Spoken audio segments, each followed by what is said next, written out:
Good evening, students. You are welcome to Adewale Kayode online class. And let's see a question, quadratic question, and see the process of using the completing the square method on it. X squared minus 8x plus 3 equals to 0. What is the first thing to do? You need to take the constant value to the right hand side. So if you want to take this is the constant value, and that is x squared minus 8x. Taking this constant value to the right hand side will become minus 3. Now, this left hand side, you are going to make this expression a perfect square.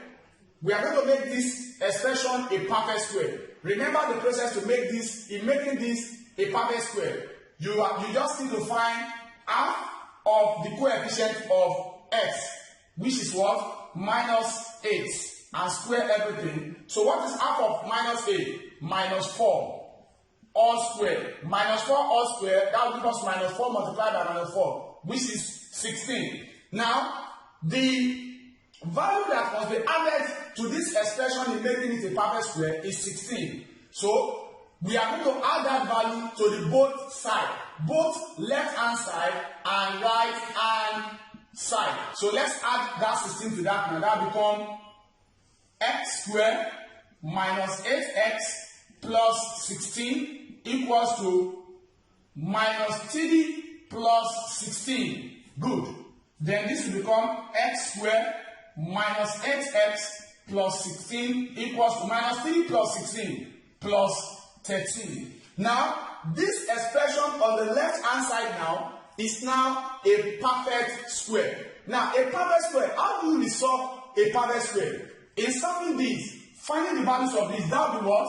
That will be x squared minus x minus 4 all squared. By the time if you expand this, you can try to expand it, you see that you get this equals to plus 13. Now, this is now an equation with irrational root.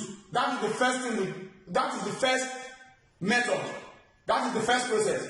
This is now an equation with irrational root. How do you resolve an equation with irrational root? You square the both sides. So let's square the both sides, and I'll be squaring the both sides. X minus 4 all square.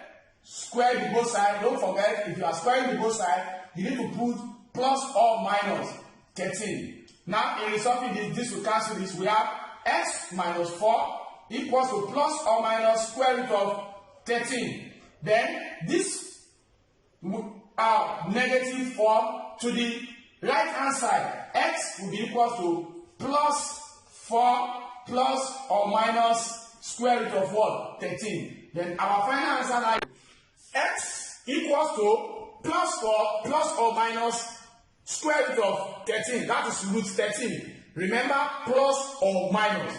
X equals to plus 4 plus root 13 or plus 4 minus root 13. So our final answer now is plus 4 plus square root of 13 or plus 4 minus root 13. You can find the root of 13 and